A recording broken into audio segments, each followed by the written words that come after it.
Ma'asyiral muslimin rahimakumullah. Dari jumlah 12 bulan yang ada dalam agama kita, yang dihitung sejak Muharram sampai dengan bulan Zulqa'dah, maka Ramadan mendapat gelar Sayyidus Syuhur. Sayyidus Syuhur artinya raja, penghulu atau tuan dari seluruh bulan. Apa sebabnya maka Ramadan ini dinamakan Sayyidus Syuhur? Sebab yang pertama, Ramadan dipilih oleh Allah menjadi bulan tempat di mana pertama kali diturunkan ayat-ayat suci Al-Quranul Karim. Allah tidak memilih Rabiul Awal, tidak Rajab, tidak pula Sya'ban misalnya, tetapi dipilihnya Ramadan untuk menjadi bulan di mana diturunkan ayat-ayat suci Al-Quranul Karim, seperti yang dijelaskan dalam surah Al-Baqarah ayat 185. A'udzu billahi minasyaitonir rajim. Syahrul Ramadan allazi unzila fihi al-Qur'an hudan lin-nasi wa bayyinatin minal huda wal furqan. Bulan Ramadan, bulan di mana diturunkan di dalamnya Al-Qur'anul Karim yang merupakan petunjuk dan jalan menuju petunjuk bagi orang-orang yang beriman.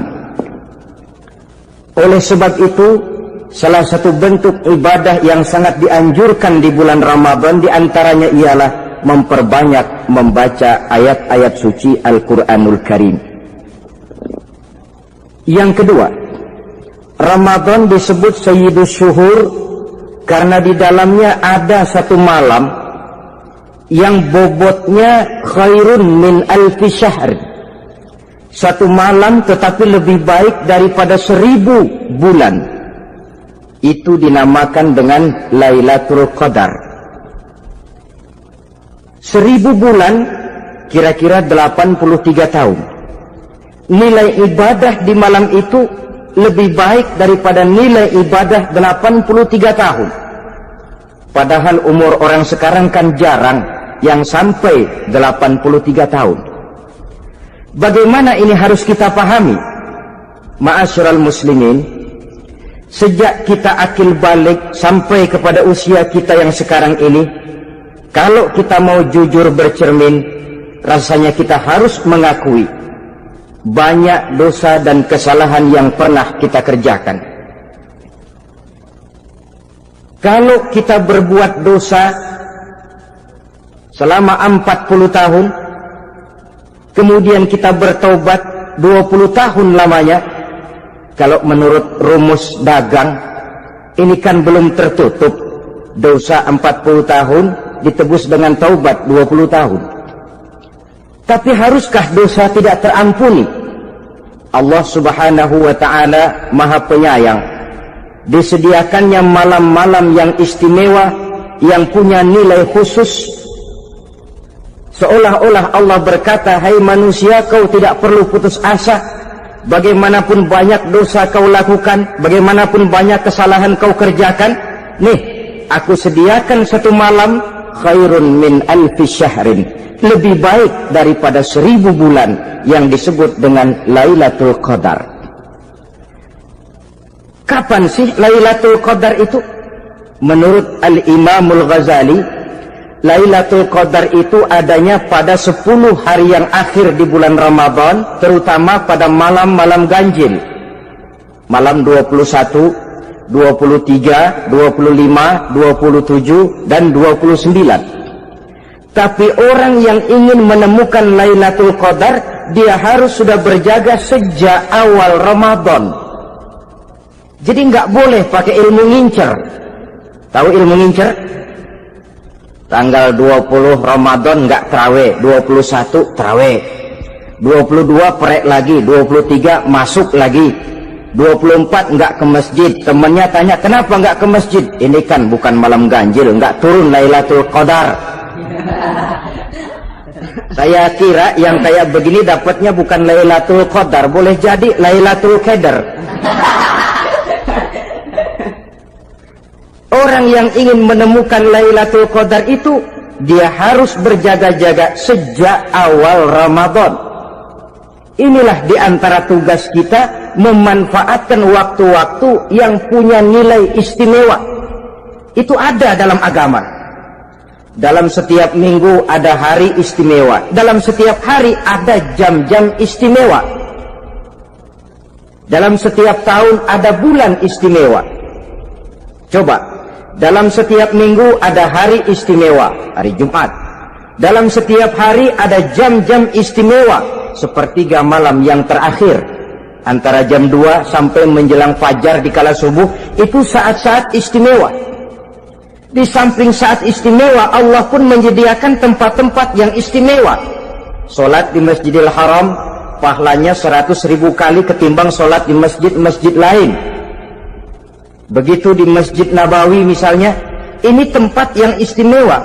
Lailatul Qadar, waktu yang istimewa yang diberikan kepada kita untuk kita manfaatkan dengan sebaik-baiknya. Toh dalam kehidupan bernegara saja misalnya, kan pada setiap tanggal 17 Agustus itu presiden memberikan grasi ampunan kepada para entah itu tahanan politik dan sebagainya. Ada yang mendapat potongan tahanan. Waktu-waktu yang istimewa. Inilah sebab kedua kenapa Ramadan dinamakan Sayyidus Syuhur. Sebab yang ketiga, Ramadan disebut Sayyidus Syuhur karena di dalamnya nilai kebajikan berlipat ganda adanya. Satu hadis menjelaskan, "Lau ta'lamu ummati ma fi Ramadan, latamannau an takuna as-sanatu kullaha Ramadan." Andai kata umatku tahu keistimewaan apa yang ada di dalam bulan suci Ramadan, niscaya mereka ingin agar sepanjang tahun isinya Ramadan saja. Apa sebabnya? Li'annal hasanata fihi mujtami'atun. Di dalam bulan Ramadan itu berkumpul segala macam kebajikan. Wa ta'atu maqbulatun. Segala perbuatan taat diterima oleh Allah. Wa da'awati mustajabatun. Segala macam doa dan permohonan dikabulkan oleh Allah. Wa dzunuba maghfuratun. Dan segala macam dosa diampuni oleh Allah Subhanahu wa ta'ala. Berlipat gandanya nilai kebajikan yang kita kerjakan di bulan suci Ramadan. Itu sebabnya seorang muslim dalam menyambut bulan suci Ramadan penuh dengan sikap kegembiraan. Kata baginda Nabi, "Man fariha bidukhuli Ramadan, haramallahu jasadahu 'alan niran." Siapa orang yang gembira dengan datangnya bulan suci Ramadan, Allah haramkan badannya dari api neraka. Gembira menyambut Ramadan artinya bagaimana? Apa Ramadan datang terus bakar petasan? Bukan. Pukul beduk? Bukan. Apa gunanya pukul beduk kalau nggak puasa? Apa gunanya bakar mercon kalau tidak melaksanakan ibadah di bulan suci Ramadan? Gembira menyambut datangnya Ramadan dalam arti mempersiapkan diri untuk melaksanakan ibadah dengan sebaik-baiknya di bulan suci Ramadan ini. Ma'asyiral muslimin rahimakumullah. Yang terakhir, kenapa Ramadan disebut Sayyidus Syuhur? Karena di dalam bulan suci Ramadan ada perintah melaksanakan ibadah puasa.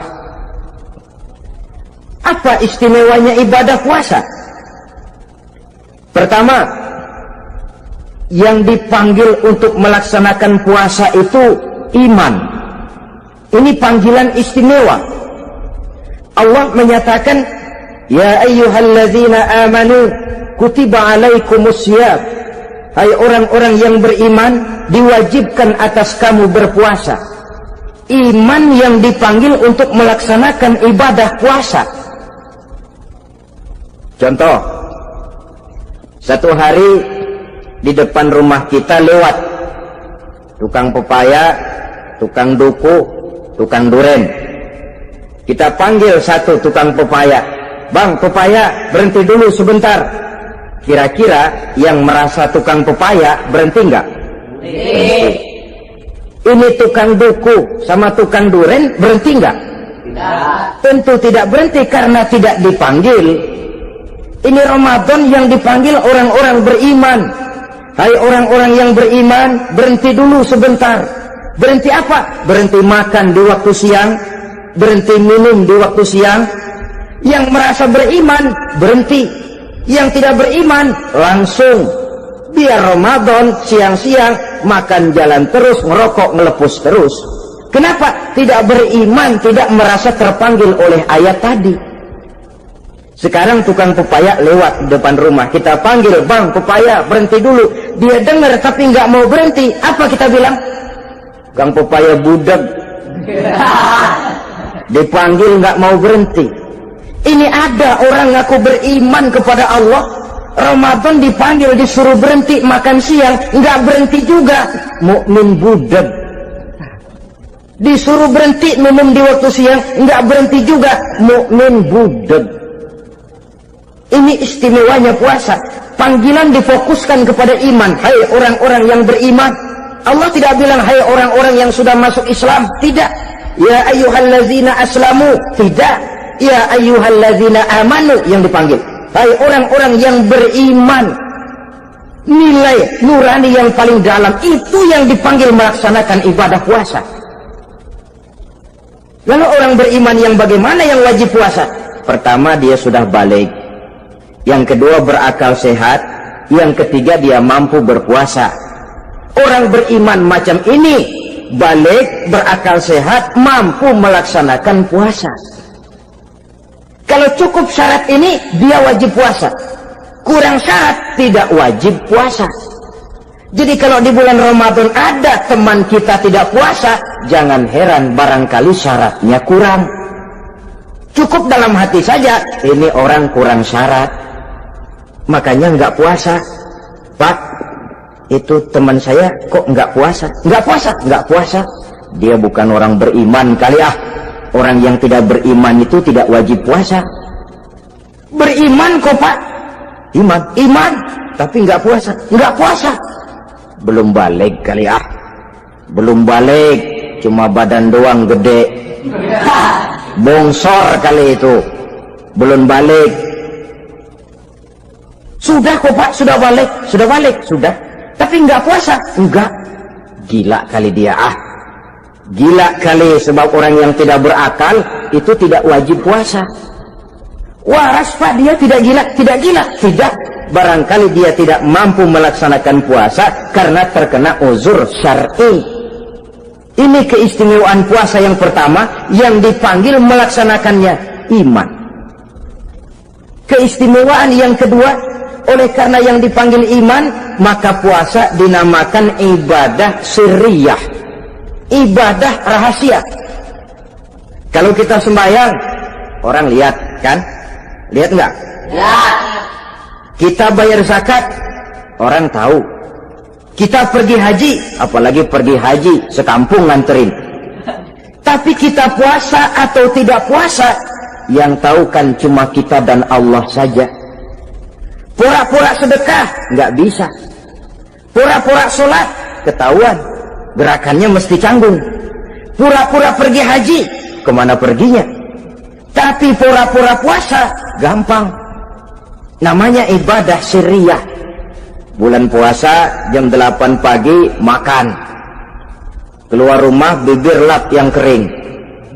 Jalan lemesin dikit. Ada angin belaga miring. Temennya tanya, lu lemas amat, gue lagi puasa nih. Orang lain bisa dibohongi. Sebab puasa memang merupakan ibadah sirriyah yang tahu cuma kita dan Allah saja. Karena dia ibadah rahasia, puasa ini sulit terkena penyakit riya. Ibadah yang lain karena kelihatan orang, gampang kena penyakit riya, to show only. Sholat, karena kelihatan orang, gampang kena penyakit riya. Karena saya jadi imam, misalnya, di belakang saya lihat ada mertua, wah, saya bikinlah sembahyang saya mantap-mantap.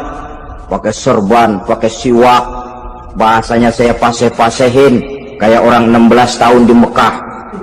Wah, ufoli, warwal, maghribi, salah sarokaatin, Allahu Akbar.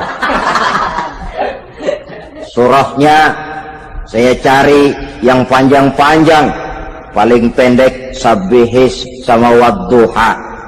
Akibat apa itu? Riya, di belakang ada calon mertua. Tapi kalau sholat sendirian dalam kamar, boro-boro pakai serban dan siwak, kadang-kadang kaos kutang saja cukup. Surahnya jangan Sabbihis sampai Wadduha, langganannya Inna A'tainakal Kautsar sama Qul Huwallahu Ahad. Karena sholat terlihat orang, mudah kena penyakit riya. Sedekah pun begitu. Mulanya niatnya cuma mau sedekah 5.000, karena ada orang yang disedekahani naik 10.000, yang 5.000 sudah karena orang. Jadi ibadah yang lain itu mudah terkena riya, tapi juga mudah dinilai orang. Kita bisa saja bilang, itu orang sholatnya khusyuk ya. Kenapa? Kelihatan dari gerakannya. Itu orang hajinya mabrur ya. Kenapa? Kelihatan dari tingkah lakunya setelah pulang haji. Itu orang sedekahnya berani ya. Kenapa? Ketahuan dari jumlahnya. Ibadah yang lain bisa dinilai, tapi puasa nggak bisa dinilai. Itu orang puasanya mantap bener ya. Kenapa? Beludah melulu. Itu bukan ukuran. Itulah sebabnya dia dinamakan ibadah sirriyah, ibadah yang abstrak, yang tahu cuma si pelaksana dan Allah saja. Ini keistimewaan puasa yang kedua. Yang ketiga, saudara-saudara, kalau ibadah-ibadah yang lain, ganjaran pahalanya itu dijelaskan oleh Allah. Sedekah kalau ikhlas pahalanya begini, haji kalau mabrur pahalanya ini, sembahyang berjamaah pahalanya ini. Untuk puasa tidak. Puasa Allah cuma bilang as-siyamu li wa ana ajzi bihi. Puasa adalah untukku, aku yang akan membalasnya. Berapa besar balasannya tidak dijelaskan oleh Allah. Apa artinya ini? Kalau saudara kerja, mandor bilang, sampean kerja sama saya, gaji satu hari 5.000. Ketahuan kan, sehari 5.000. Kita bisa kong-kalingkong, ada mandor rajin, nggak ada mandor kendor. Pokoknya sehari 5.000. Tapi kalau mandor cuma bilang, kau kerja sama aku, soal gajimu nanti aku yang atur. Tidak dijelaskan berapanya, nanti aku yang atur. Ini kan mestinya kita kerja hati-hati. Sebab apa? Mungkin gaji kita lebih besar dari jumlah 5.000 kalau kerjaan memuaskan. Mungkin tidak digaji sama sekali kalau kerjaan berantakan. Tidak dijelaskannya pahala puasa menjadi sugesti bagi kita untuk melaksanakan ibadah ini dengan sebaik-baiknya. Mungkin gaji sangat besar, mungkin tidak digaji sama sekali. Sebab kata Nabi, kam min shaimin laisa lahu min siyamihi illal ju' wal 'atsy. Berapa banyak orang puasa, dia tidak memperoleh apa-apa dari puasanya kecuali lapar dan haus saja. Puasa sah, kewajiban gugur, nilai 0. Tidak dapat apa-apa kecuali lapar dan haus. Jadi inilah keistimewaan daripada ibadah puasa. Saudara hadirin yang saya hormati, kemudian apa sih perlunya kita melaksanakan ibadah puasa ini? Namanya syahwat. Kalau itu kita kendalikan, maka langkah hidup ini akan menjadi lurus karenanya.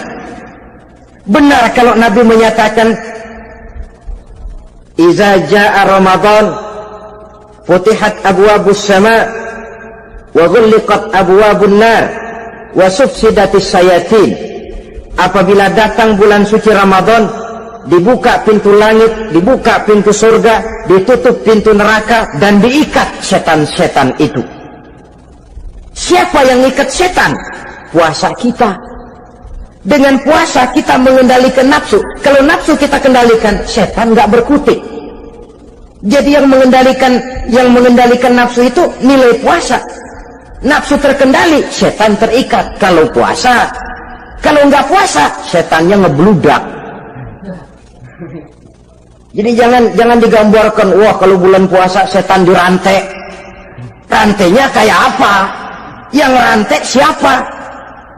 Arti setan diikat di sini ialah nafsu dikendalikan. Dengan apa? Mengatur makan dan minum. Puasa kan sebenarnya logikanya mengatur perpindahan waktu makan dan minum saja. Apabila perut besar ini teratur demikian rupa, syahwat tidak menggelegar, dia terkendali. Dengan hidup pandai mengendalikan nafsu, iblis tidak berdaya dan tidak berkutik.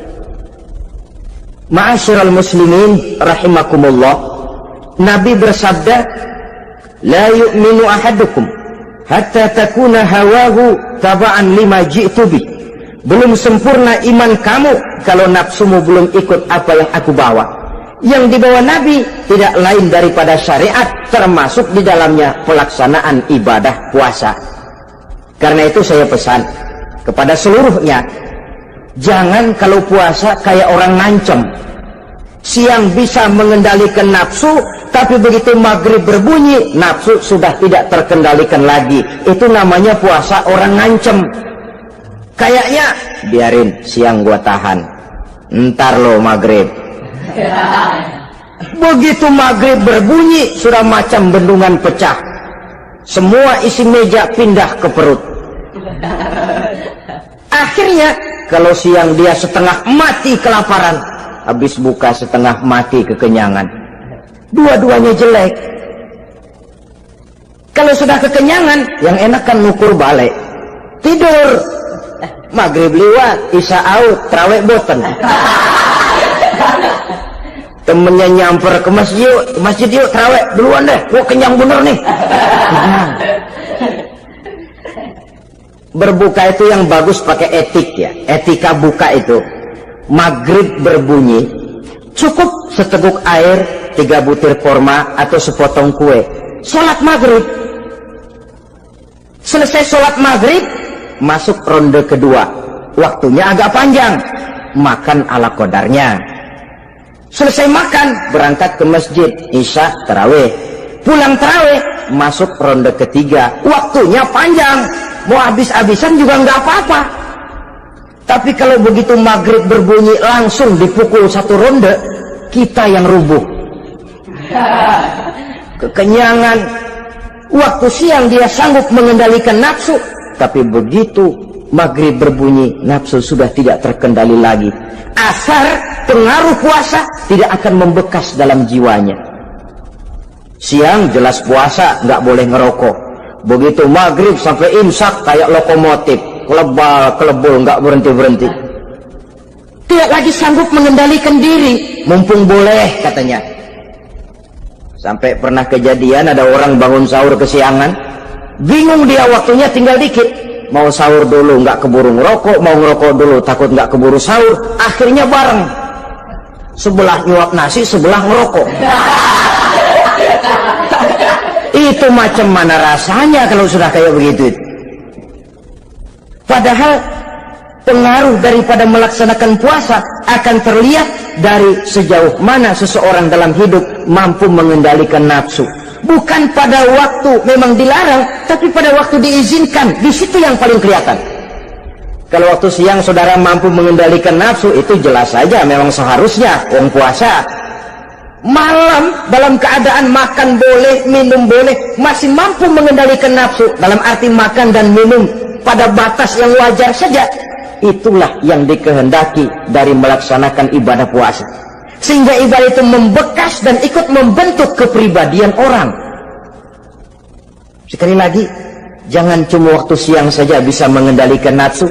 Di waktu malam pun dalam kondisi yang memang dihalalkan, kita juga hendaknya mampu mengendalikan nafsu. Jadi inilah perlunya puasa yang pertama, supaya kita bisa mengendalikan nafsu. Yang kedua, puasa itu melatih kita hidup sederhana. Orang sufi mengajarkan, orang yang paling kaya ini sebenarnya orang yang hidupnya paling cukup. Sedangkan orang miskin adalah orang yang kebutuhannya kelewat banyak. Maka yang paling kaya, bahkan yang maha kaya, itu sebenarnya cuma Allah. Sebab apa? Dia nggak perlu apa-apa. Makin banyak keperluan kita, makin miskin kita. Coba orang puasa lihat, kalau sudah jam 2, jam 3, itulah barangkali memang termasuk godaannya dalam melaksanakan ibadah puasa. Kalau jam 1 siang, jam 2 siang, jangankan makanan enak, nangka busuk kita lihat legit. Barangkali cobaan di dalam melaksanakan ibadah puasa. Tapi kalau sudah maghrib berbunyi, berbuka kita kena seteguk air, sepotong roti, 3 butir kurma, kenyang rasanya. Kemana keinginan yang tadi begitu menggebu-gebu? Oh, bisikan nafsu rupanya itu.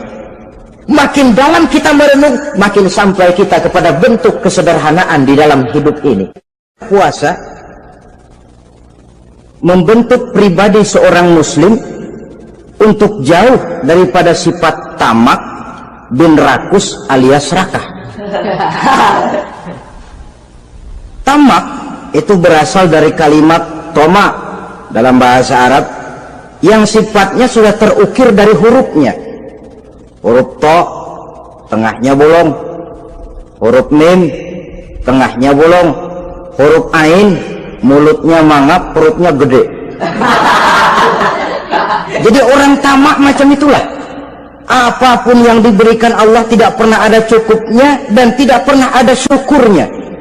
Sehingga Nabi menjelaskan, lau anna libni adam wadiyani min zahabin labtagha lahuma thalisan wala yamla'u jawfa ibna adam illa turab.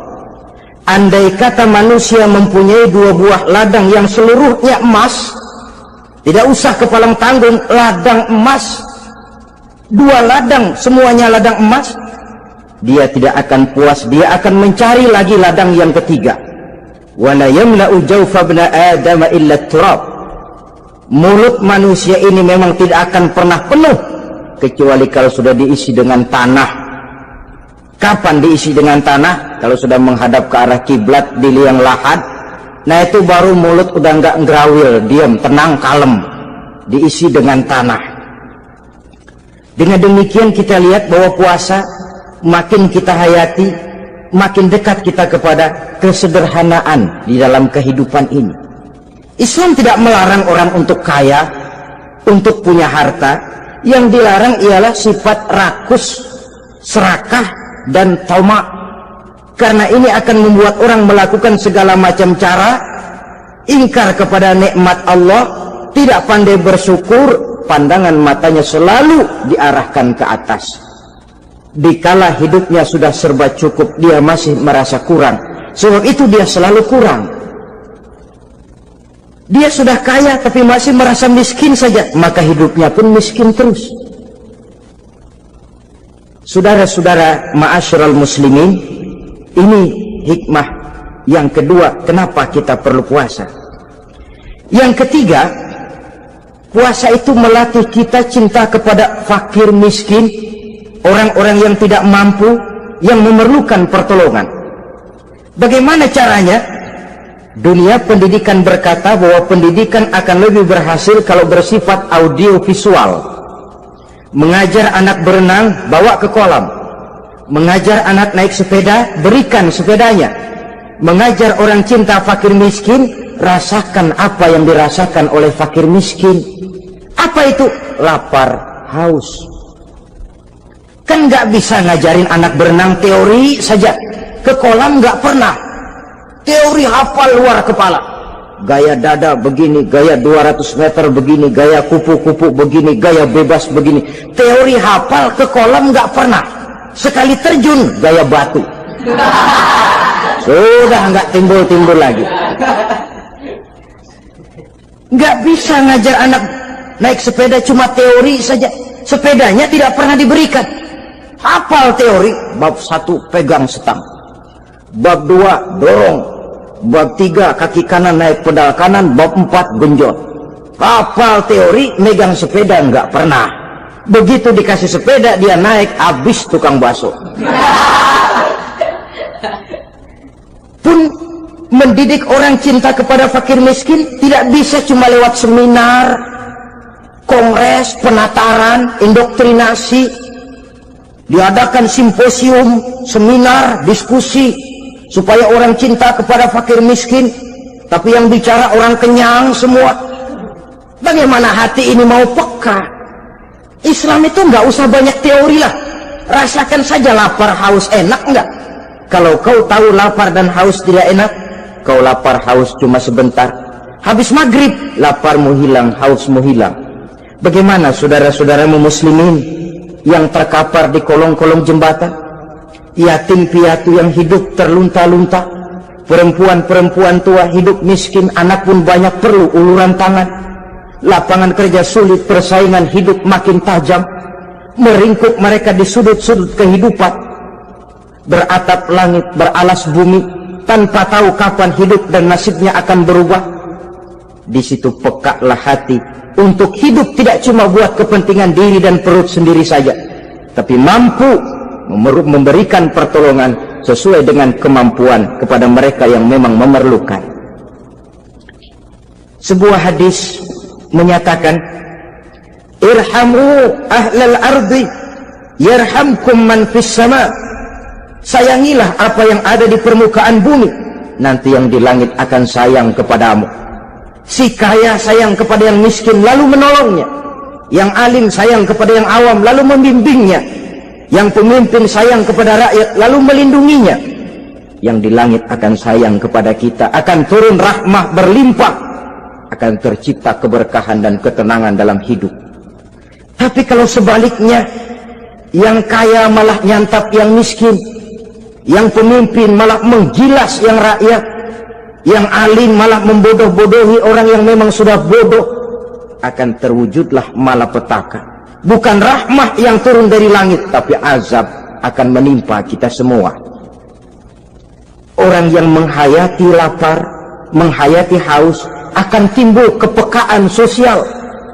Hidup tidak cuma untuk diri sendiri saja, tapi mampu melihat lingkungannya. Yang keempat, kita perlu puasa untuk menumbuhkan sifat jujur dan disiplin.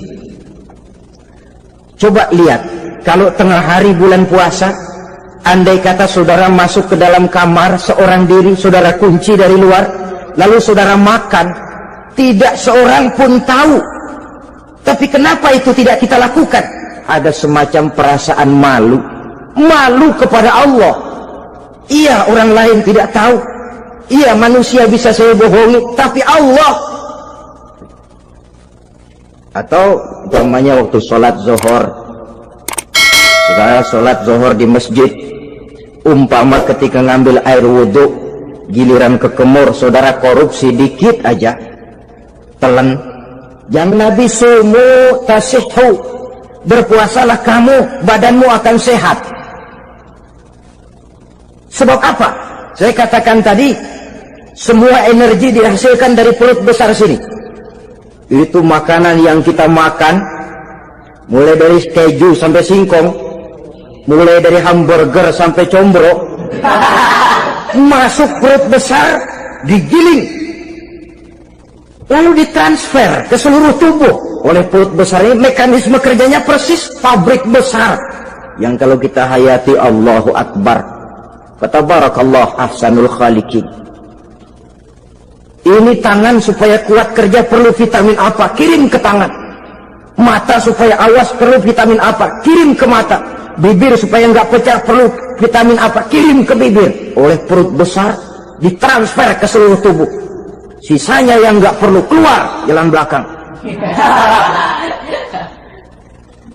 Kalau perut besar ini terus-menerus bekerja, ibarat mesin diforsir, dia akan cepat rusak. Maka datang bulan Ramadan, perut besar itu jangan terlalu diporsir, diberikan tenggang waktu istirahat. Sehingga Nabi memberikan jaminan sumu tasihhu, berpuasalah kamu, pasti kamu akan sehat. Buktinya orang mati kelaparan banyak, tapi yang mati karena puasa, kalau puasanya betul, nggak ada. Maka Islam itu agama yang sesuai dengan fitrah, ya. Buktinya apa? Puasa wisol itu bukan saja tidak boleh, tapi haram. Puasa wisol artinya puasa nyambung, dari pagi sampai maghrib sampai malam sampai besok pagi lagi terus-terusan puasa, haram, karena itu bertentangan dengan fitrah. Islam tidak, cukup dari waktu imsak sampai datang waktu maghrib. Kenapa? menurut perhitungan itu sesuai dengan daya kemampuan maksimal manusia. Sudah diukur itu. Allah yang bikin manusia kok. Jadi kalau Allah perintah puasa, itu sudah dalam kemampuan daya tampung dari kapasitas yang dimiliki manusia. Orang mati kelaparan banyak, yang mati karena puasa nggak ada. Belum pernah saya dengar ada warta berita, sari berita-berita penting dalam siaran ini, gara-gara bulan puasa orang Islam pada mati. Nggak ada. Yang mati kelaparan banyak, tapi yang mati karena puasa tidak ada. Nabi menjamin sumu tasihu, berpuasalah kamu, pasti badanmu akan sehat. Ma'asyiral muslimin, kalau sudah tahu kita apa perlunya kita berpuasa, pembicaraan akan saya lanjutkan bagaimana seharusnya kita puasa. Puasa yang ideal itu yang bagaimana? Al-Imamul Ghazali menjelaskan, orang yang puasa itu ada 3 macam. Pertama, saumul awam, puasanya orang kebanyakan. Orang macam ini merasa sudah puasa asal tidak makan, tidak minum, puasa sudah. Pokoknya tidak makan, tidak minum, itulah puasa. Ini puasanya orang awam. Matanya tidak pernah puasa, kupingnya tidak puasa, kakinya tidak puasa, tangannya tidak puasa. Ini puasa orang awam, kebanyakan. Hasilnya tidak mustahil seperti yang dikatakan Nabi tadi. Berapa banyak orang puasa tidak mendapat apa-apa dari puasanya kecuali lapar dan haus. Puasa sah, kewajiban gugur, nilai 0. Kan rugi ibadah semacam itu. Sebab jangan lupa, yang membatalkan itu kan 2. Ada yang membatalkan pahala puasa, ada yang membatalkan puasa. Bedanya apa? Kalau puasa batal, pahala jelas batal. Tapi kalau pahala yang batal, puasanya mungkin sah, kewajibannya gugur, tapi pahala tidak ada. Kalau yang membatalkan puasa sih umumnya kita bisa jaga itu. Sebab apa? Masalahnya konkret, kelihatan. Apa yang membatalkan puasa? Misalnya makan dan minum yang disengaja walaupun sedikit, batal. Sedikit tapi sengaja tidak mengenyangkan, batal. Mamanya pentol korek yang kecil itu, sengaja telan waktu puasa, batal. Kan sedikit pak, nggak kenyang kok. Sengaja itu yang bikin batal. Tapi kalau tidak sengaja seperti lupa, itu tidak batal. Misalnya hari pertama puasa, di sembahyang subuh tidur, bangun jam 8, lupa kebiasaan, langsung aja nyerbu ke dapur. Dapat sepiring setengah, ingat, astagfirullah, lagi puasa, betul. Setelah ingat bagaimana? Yang masih ada di mulut keluarkan, berkemur, lanjutkan puasanya, sah. Perkara sepiring setengah yang udah kadang masuk bagaimana pak? Itu rezeki. Lawang orang lupa itu kan jenis yang ma'fu anhu, jenis yang dimaafkan. Makan dan minum yang disengaja walaupun sedikit, batal puasanya. Apalagi muntah yang disengaja, batal puasa itu. Ukuran sengaja kan kita tahu. Apalagi hilang akal seperti gila atau pingsan, batal puasa. Apalagi hubungan suami istri di waktu siang secara sengaja, batal. Kalau sengaja, kalau nggak sengaja, enggak. Namanya nggak sengaja. Umpamanya, saya nggak sengaja pak, tahu-tahu udah nyampe situ, gimana?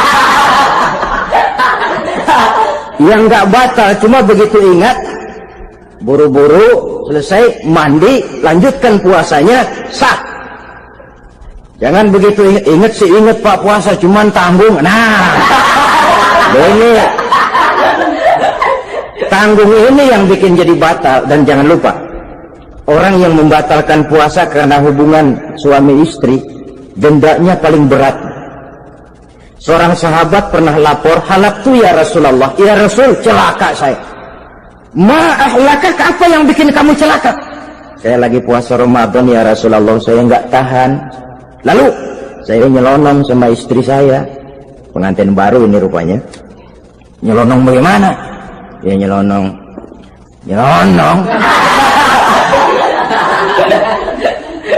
Melanggar dia, tapi jujur, lapor. Kata Rasul, ya sudah, bayar dendanya. Dendanya apa ya Rasulullah? Bebaskan budak. Aduh, saya nggak punya budak ya Rasulullah. Tidak punya. Puasa 2 bulan berturut-turut, tidak boleh diselang-seling. Syahraini mutatabi'aini, 2 bulan berturut-turut, tidak boleh diselang-seling. Gimana? Sanggup puasa 2 bulan berturut-turut? Enggak kuat ya Rasulullah. Enggak kuat. Ramadan yang sebulan aja saya nyelonong, apalagi 2 bulan.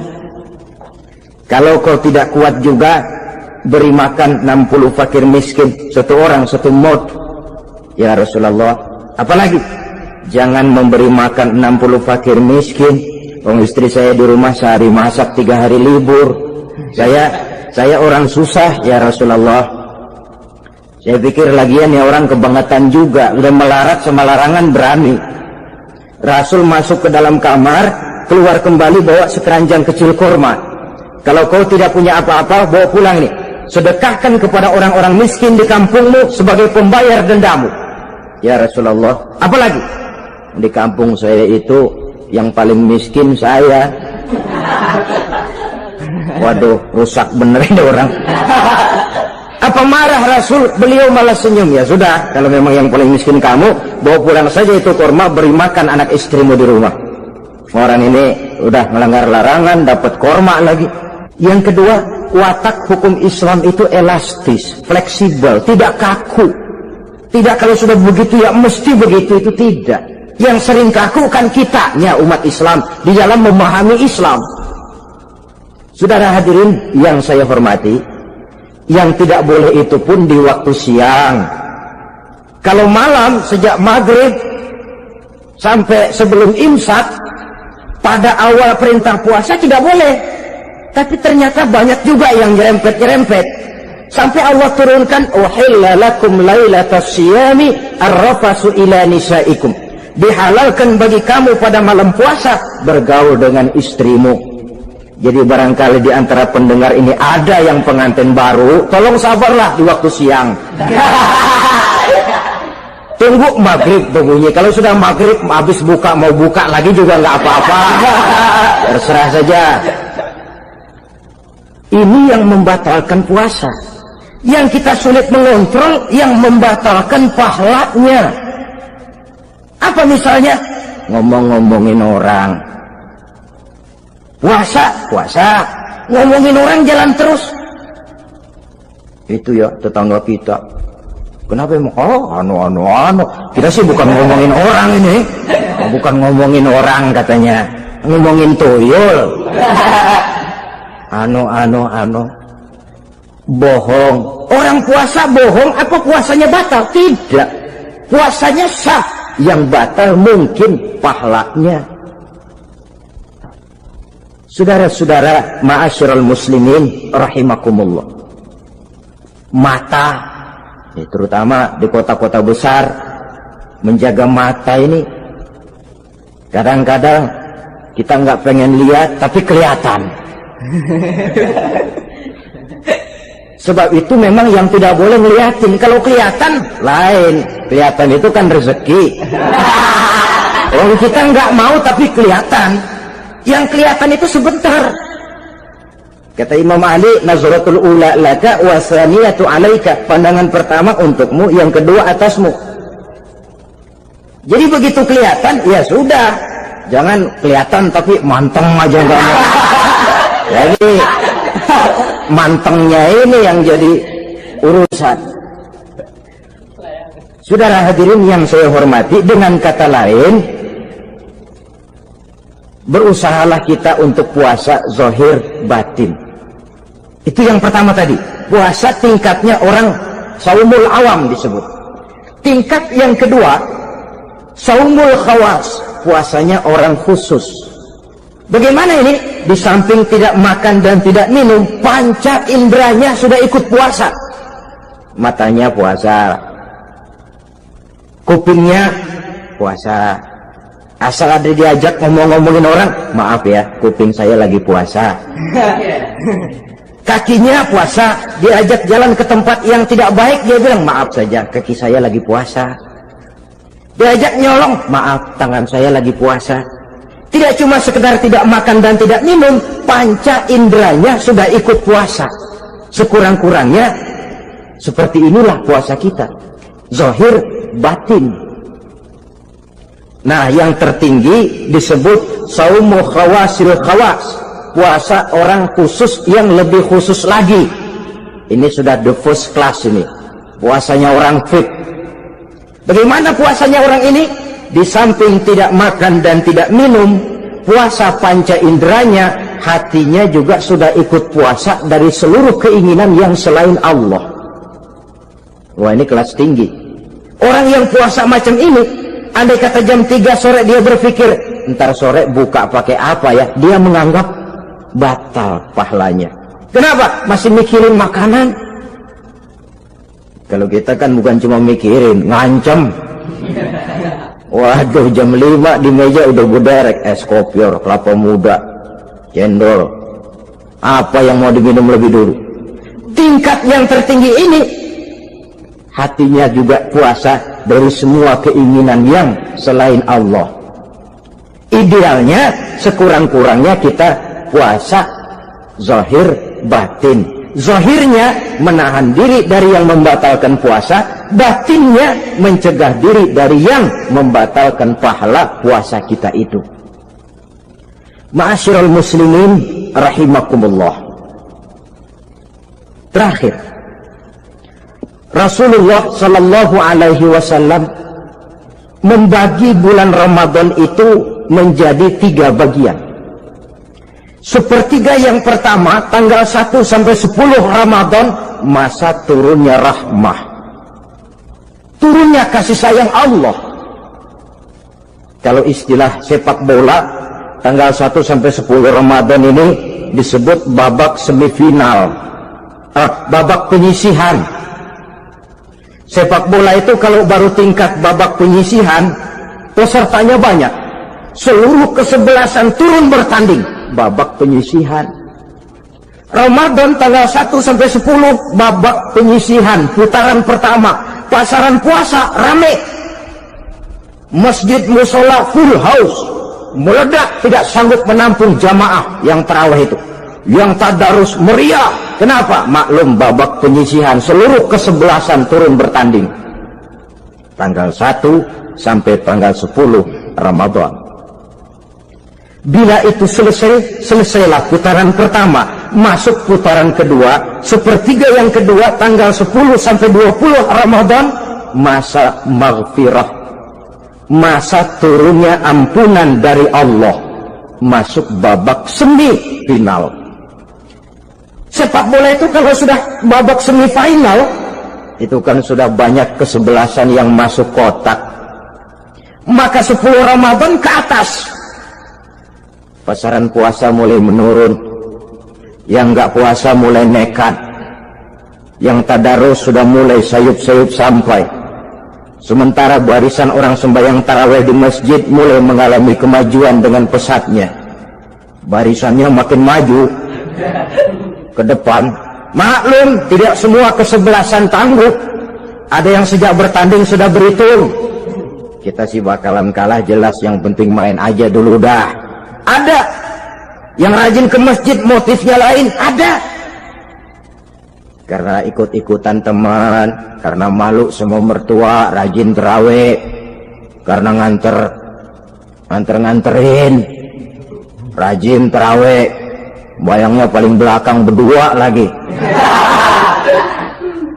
malah ngeledek begitu imam walabdolin, dia di belakang nyaut asik.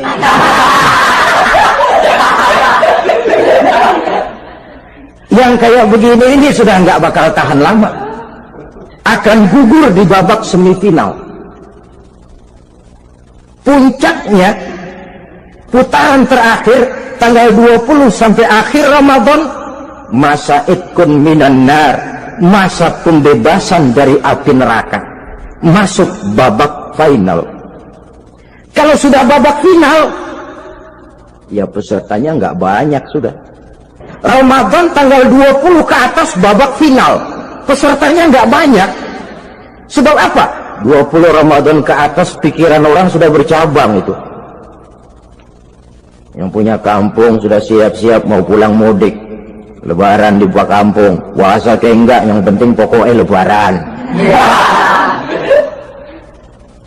Yang pegawai negeri gajinya kecil, anaknya banyak, palanya ngebet. Yang belum punya sepatu, belum punya baju, macam-macam problem, sehingga konsentrasi ibadah menurun.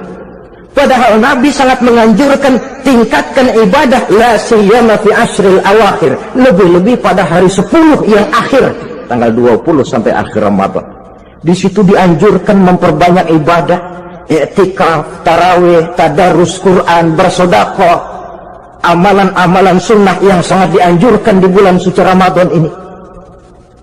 Nah, mereka yang keluar sebagai finalis Ramadan, Allah Subhanahu wa ta'ala berkenan memberikan piagam penghargaan. Di atas piagam itu tertulis dengan nyata, ghufiralahu ma taqaddama min zambihi. Pemegang piagam ini dinyatakan keluar sebagai finalis Ramadan, kepadanya diberikan penghargaan dengan jaminan ampun terhadap seluruh dosa yang pernah dia kerjakan, sehingga dia keluar Ramadan masuk 1 Syawal seperti bayi baru dilahirkan oleh ibunya, bersih tanpa dosa karena sudah dibersihkan oleh ibadah Ramadan, sehingga masuk Syawal dia rayakan Idul Fitri, dia pantas mengucapkan minal aidin wal faizin. Minal aidin artinya semoga kita termasuk orang yang kembali kemana? Kembali kepada fitrah, seperti bayi baru dilahirkan oleh ibunya, tidak punya dosa kepada Allah karena sudah dibersihkan oleh ibadah Ramadan. Ini orang yang finalis, puasanya betul, tarawihnya betul, pantas mengucapkan minal aidin. Dan kalau tarawih cuma 2 malam, puasa 3 hari, lebaran paling rajin, mas minal aidin, ya minal aidin. Nggak tahu diri lo, minal aidin dari mana? Saudara hadirin, dosa kepada Allah bersih oleh ibadah Ramadan, tinggal dosa kepada sesama manusia berhalal bihalal di hari raya Idul Fitri. Nah, inilah pembicaraan kita pada pertemuan kali ini, dengan harapan mudah-mudahan ibadah kita diterima Allah, kita keluar sebagai finalis yang pada akhirnya masuk ke dalam kelompok minal aidin wal faizin, orang yang kembali suci kepada fitrah dan orang yang beruntung. Dengan semangat inilah kita rayakan Idul Fitri, hari raya kembali kepada fitrah. Terima kasih banyak atas segala perhatian, mohon maaf atas segala kekurangan. Usikum wa nafsi bitaqwallah. Wassalamualaikum warahmatullahi wabarakatuh.